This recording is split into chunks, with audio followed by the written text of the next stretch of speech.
Ngaturke apa no? Nggih. Sing nganggo bawa. Jeneng kula mawon. Oh, jeneng kula kula barang kowe? Nggih. Bawane apa? Asmara Ndana nganu. Asmara Ndana Bobokar. Ya ora ono kowe. Bobokar niku napa? Asmara Ndana temanten anyar. Oh, nggih.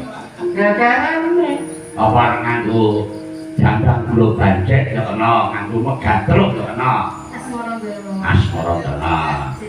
Enggak, kaya apa? Tak bijine kok aku lagi ketemu sepisanan.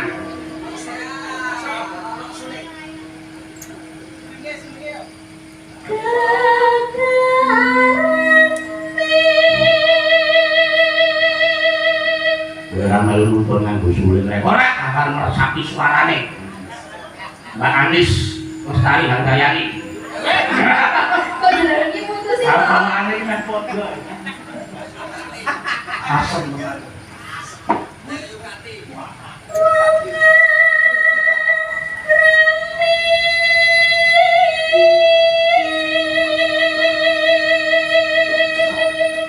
Bakale dadi owere ya oleh.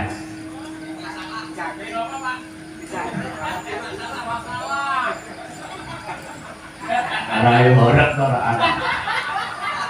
Ayo ngawon nang di papan kuwi anggere ana sinden enom dasare rupane ya rada ayu wis.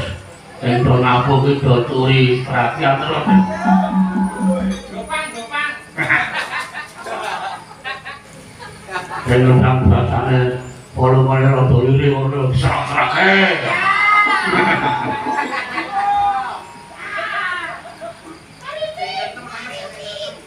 Ayo.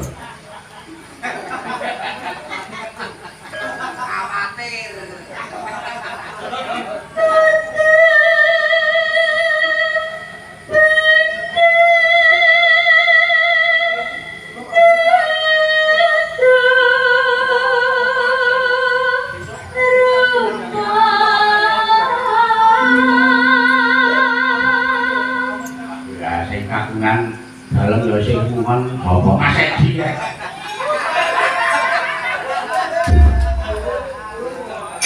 Iya.